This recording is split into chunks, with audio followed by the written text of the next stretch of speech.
नमस्कार पिला माने आज आम वृत्तर स्पर्शक विषय रे किछि आलोचना करिबा।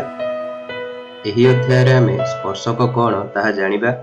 उपपाद्य 12 विषय रे आमे आलोचना करिबा। बहिस्थ बिंदुरु वृत्त प्रति अंकित स्पर्शक एवं एहा संपर्क रे किछि विस्तृत भाव रे आलोचना करिबा।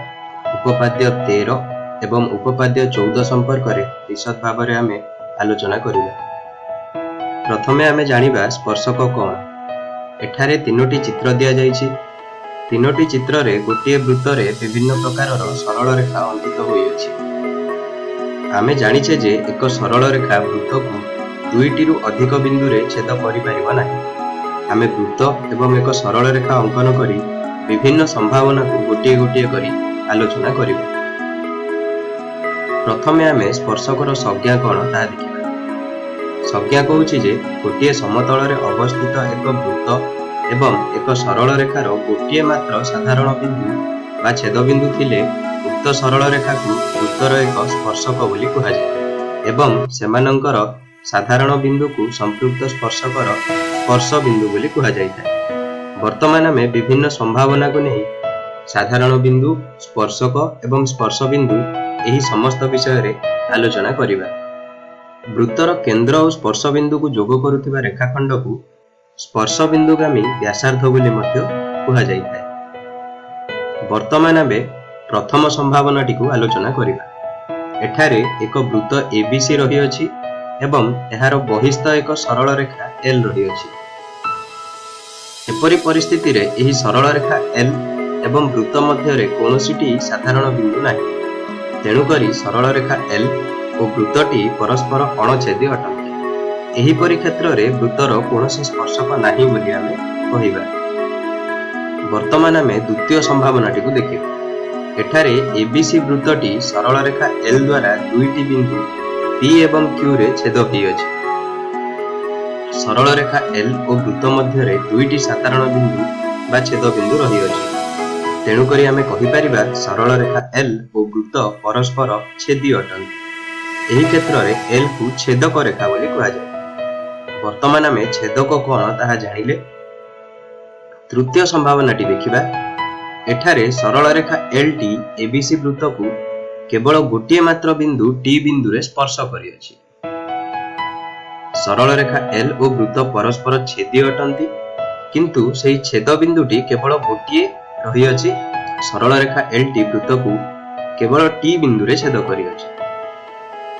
एही परि क्षेत्र रे एल को वृत्तर स्पर्शक बोली कुहाଯାଏ। एठारे भल भाव रे देखि परिबो स्पर्शक कोन। स्पर्शक संपर्क रे विशेष भाव रे आमे उपपाद्य गुडी को आलोचना करिबा। प्रथमे आमे उपपाद्य 12 विषय एवं एहार प्रमाण विषय रे आलोचना करिबा। गोटिए वृत्तर एक स्पर्शक एहार स्पर्श बिंदुगामी व्यासार्ध प्रति लंब अटे। एहाकु आमे प्रमाण करिवार अछि।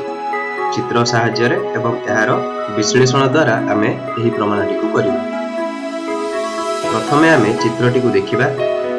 आमे एबीसी वृत्त नेले, एहार केंद्र बिंदु ओ नेले एवं एक स्पर्शक रेखा एल अंकन कले।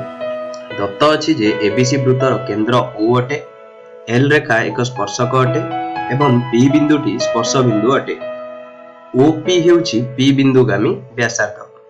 आमको प्रमाण करिबार अछि जे ओपी व्यासार्धटी स्पर्शक रेखा एल सह समकोण अंकन करे, अर्थात ओपी व्यासार्धटी एल रेखा प्रति लंब अटे। एहाकु किपरि प्रमाण करिबा ताहा आमे एठारे आलोचना करिबा। वर्तमान आमे प्रमाण रे देखि परिबा जे पी व्यतीत रेखा एल उपरिस्थ अन्य जे कोनोसी बिंदु क्यू एबीसी वृत्तर एक बहिस्थ बिंदु हेबो। अर्थात सरल रेखा एल उपरे पी एकमात्र बिंदु जाकी वृत्तर उपरिस्थ एक बिंदु अटे। तेणु एही पी बिंदु व्यतीत अन्य एक बिंदु क्यू जदि आमे नेबा तेबे ओ क्यू सर्वदा ग्रेटर देन ओपी हेबो। जेहेतु ओपी वृत्त एबीसी रो एक व्यासार्ध अटे, मात्र क्यू बिंदुटी एल उपरिस्थ पी ठारू भिन्न कोनोसी एक बिंदु अटे। तेणु एही परि क्षेत्र रे क्यू बिंदुर प्रत्येक अवस्थान पई O Q greater than OP हेबो। अतएव ओ बिंदुरु एल रेखा प्रति अंकित रेखाखंड मानक मध्य रे ओपी रो दैर्घ्य क्षुद्रतम अटे। ଏହି ଉକ୍ତିରୁ ଆମେ ପ୍ରମାଣ କରିପାରିବା ଯେ OP L ପ୍ରତି ଏକ ଲମ୍ବ ଅଟେ। ଏହିପରି ଭାବରେ ଆମେ ଉପପାଦ୍ୟ 12ଟିକୁ ପ୍ରମାଣ କରିଅଛେ। ବର୍ତ୍ତମାନ ଆମେ ବହିସ୍ଥ ବିନ୍ଦୁରୁ ବୃତ୍ତ ପ୍ରତି ଅଙ୍କିତ ସ୍ପର୍ଶକ ବିଷୟରେ ପଢ଼ିବା। ଏହି ଚିତ୍ରରେ ଏକ ବୃତ୍ତ ଉପରେ ବହିସ୍ଥ ଏକ ବିନ୍ଦୁ P ରୁ ବିଭିନ୍ନ ପ୍ରକାରର ସରଳ ରେଖା L1, L2, L3, L4, L5 ଏବଂ L6 ଅଙ୍କନ କରାଯାଇଅଛି। ଆମେ ଦେଖିବା ଯେ P ବିନ୍ଦୁ ଦେଇ ଅଙ୍କିତ 6 ଗୋଟି ରେଖା ମଧ୍ୟରୁ କେବଳ 2ଟି ରେଖା L1 ଏବଂ L5 ବୃତ୍ତ ପ୍ରତି ସ୍ପର୍ଶକ ଅଟନ୍ତି। ଅର୍ଥାତ୍ ଆମେ କହିପାରିବା ଯେ ଗୋଟିଏ ବୃତ୍ତର ବହିସ୍ଥ ବିନ୍ଦୁରୁ ଉକ୍ତ ବୃତ୍ତ ପ୍ରତି 2ଟି ଏବଂ କେବଳ 2ଟି ହିଁ ସ୍ପର୍ଶକ ଅଙ୍କନ କରିବା ସମ୍ଭବପର ଅଟେ। ବର୍ତ୍ତମାନ ଆମେ ଉପପାଦ୍ୟ 13 ସମ୍ପର୍କରେ ବିଶଦ ଭାବରେ ଆଲୋଚନା କରିବା। କୌଣସି ବୃତ୍ତର ବହିସ୍ଥ ଏକ ବିନ୍ଦୁରୁ ଉକ୍ତ ବୃତ୍ତ ପ୍ରତି ଅଙ୍କିତ ସ୍ପର୍ଶକ ଖଣ୍ଡଦ୍ୱୟର ଦୈର୍ଘ୍ୟ ସମାନ। ଏହା ପୂର୍ବରୁ ଆମେ ଦେଖିଲେ ଯେ ଗୋଟିଏ ବହିସ୍ଥ ବିନ୍ଦୁରୁ ବୃତ୍ତ ପ୍ରତି କେବଳ 2ଟି ସ୍ପର୍ଶକ ଅଙ୍କନ କରାଯାଇପାରିବ। ବର୍ତ୍ତମାନ ଆମକୁ ପ୍ରମାଣ କରିବାର ଅଛି ଯେ ଏହି ବହିସ୍ଥ ବିନ୍ଦୁରୁ ଯେଉଁ 2ଟି ସ୍ପର୍ଶକ ଅଙ୍କନ କରାଯାଇପାରିବ ସେଗୁଡ଼ିକର ଦୈର୍ଘ୍ୟ ସର୍ବଦା ସମାନ ଅଟେ। ଦତ୍ତ ଅଛି ଯେ ଏକ ବୃତ୍ତର କେନ୍ଦ୍ର ହେଉଛି O ଏବଂ ବହିସ୍ଥ କୌଣସି ଏକ ବିନ୍ଦୁ ହେଉଛି P। P ବିନ୍ଦୁରୁ C ବୃତ୍ତ ପ୍ରତି ଅଙ୍କିତ 2ଟି ସ୍ପର୍ଶକ ହେଉଛନ୍ତି PQ ଏବଂ PR। Q ଏବଂ R ଯଥାକ୍ରମେ ସେମାନଙ୍କର ସ୍ପର୍ଶ ବିନ୍ଦୁ ଅଟେ। ଆମକୁ ପ୍ରମାଣ କରିବାର ଅଛି ଯେ PQ = PR।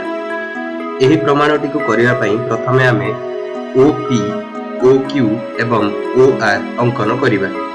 ଏହି ଅଙ୍କନଟି କରିସାରିଲା ପରେ ଆମେ ତ୍ରିଭୁଜ OQP ଏବଂ ତ୍ରିଭୁଜ ORP ମଧ୍ୟରେ ଲକ୍ଷ୍ୟ କରିବା ଯେ କୋଣ OQP = କୋଣ ORP ହେବ, କାରଣ ଏ ଦୁହେଁ ପ୍ରତ୍ୟେକ ସମକୋଣ ଅଟନ୍ତି।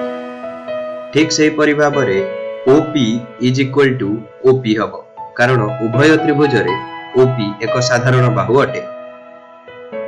ଏବଂ ଆମେ ଲେଖିପାରିବା OQ = OR, କାରଣ ଉଭୟ ଏକ ବୃତ୍ତର ହିଁ ବ୍ୟାସାର୍ଦ୍ଧ ଅଟନ୍ତି।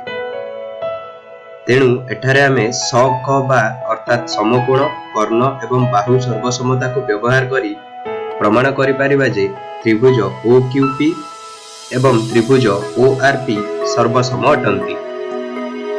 ତ୍ରିଭୁଜର ସର୍ବସମତା ପ୍ରମାଣ କରିସାରିଲା ପରେ ଆମେ ଲେଖିପାରିବା ଯେ PQ = PR, କାରଣ ସର୍ବସମ ତ୍ରିଭୁଜର ଅନୁରୂପ ବାହୁଦ୍ୱୟ ମଧ୍ୟ ସର୍ବସମ ଅଟନ୍ତି।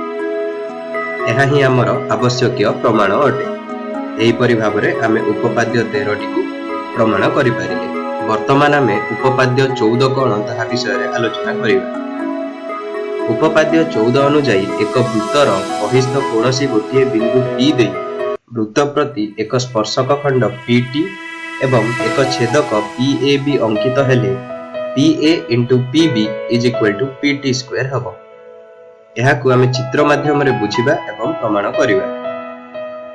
ଆମକୁ ଦିଆଯାଇଅଛି ଯେ ଗୋଟିଏ ବୃତ୍ତର କେନ୍ଦ୍ର O ଏବଂ P ବୃତ୍ତର ଏକ ବହିସ୍ଥ ବିନ୍ଦୁ। P ବିନ୍ଦୁ ଦେଇ ଅଙ୍କିତ ଛେଦକ ବୃତ୍ତକୁ A ଓ B ବିନ୍ଦୁରେ ଛେଦ କରେ ଏବଂ PT ସ୍ପର୍ଶକ ଅଟେ, ବୃତ୍ତକୁ T ବିନ୍ଦୁରେ ସ୍ପର୍ଶ କରେ। ଏଠାରେ ଚିତ୍ରରେ ଆମେ ଭଲ ଭାବରେ ଲକ୍ଷ୍ୟ କରିବା। TBA ଏକ ବୃତ୍ତ ଅଟେ ଓ ଏହାର କେନ୍ଦ୍ର ଅଟେ। P ଏକ ବହିସ୍ଥ ବିନ୍ଦୁ ଅଟେ। P ବିନ୍ଦୁ ଦେଇ ଅଙ୍କିତ ଛେଦକଟି ବୃତ୍ତକୁ A ଏବଂ B ବିନ୍ଦୁରେ ଛେଦ କରୁଅଛି ଏବଂ ସ୍ପର୍ଶକ PT ବୃତ୍ତକୁ T ବିନ୍ଦୁରେ ସ୍ପର୍ଶ କରୁଅଛି। ବର୍ତ୍ତମାନ ଏଠାରେ ଆମକୁ ପ୍ରମାଣ କରିବାର ଅଛି ଯେ PA × PB = PT ର ସ୍କ୍ୱାର ହେବ। ଏହି ପ୍ରମାଣଟି କରିବା ପାଇଁ ଆମେ TA ଏବଂ TB ଅଙ୍କନ କରିବା। ଚିତ୍ରରେ ତୁମେ TA ଏବଂ TB ର ଅଙ୍କନ ଦେଖିପାରୁଥିବ। ଏହି ଚିତ୍ରଟିକୁ ବୁଝି ସାରିବା ପରେ ଆମେ ବର୍ତ୍ତମାନ ଏହାର ପ୍ରମାଣ ସମ୍ପର୍କରେ ଆଲୋଚନା କରିବା। ଏହି ବୃତ୍ତରେ T ବିନ୍ଦୁରେ PT ସ୍ପର୍ଶକ ଏବଂ TA ହେଉଛି ଏକ ସ୍ପର୍ଶ ବିନ୍ଦୁଗାମୀ ଜ୍ୟା। ଅର୍ଥାତ୍ ଆମେ ଲେଖିପାରିବା କୋଣ PTA = କୋଣ TBA ଅଟେ। ବର୍ତ୍ତମାନ ଦୁଇଟି ତ୍ରିଭୁଜ PTA ଏବଂ PBT ମଧ୍ୟରେ ଆମେ ଦେଖିବା ଯେ କୋଣ TPA = କୋଣ TPB ଅଟେ, କାରଣ ଏହି ଦ୍ୱୟ କୋଣ ସାଧାରଣ କୋଣ ଅଟନ୍ତି। एवं आमे लिखि परिबा जे कोण PTA इक्वल टू कोण TBP अटे जहाँकि आमे पूर्वरु प्रमाण कले। वर्तमान को सादृश्य अर्थात कोण सादृश्य को नहीं आमे कहि परिबा त्रिभुज PTA एवं त्रिभुज PBT द्वय सर्वसम अटंती। वर्तमान सर्वसमतार सूत्र को व्यवहार करी आमे उभय त्रिभुज मध्य रे लक्ष्य कले जानि परिबा जे PA by PT is equal to PT by PB is equal to AT by BT। एहाकू सरल भाव में समाधान करने द्वारा आमे लिखि परिबा जे PA by PT is equal to PT by PB।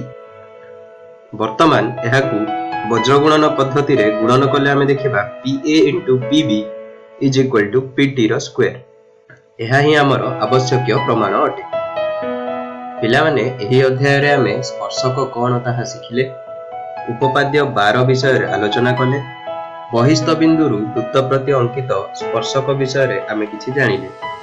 एहा व्यतीत आमे उपपाद्य 13 एवं उपपाद्य 14 विषय रे विशद भाव रे आलोचना कले। आज पई एतिकी, धन्यवाद।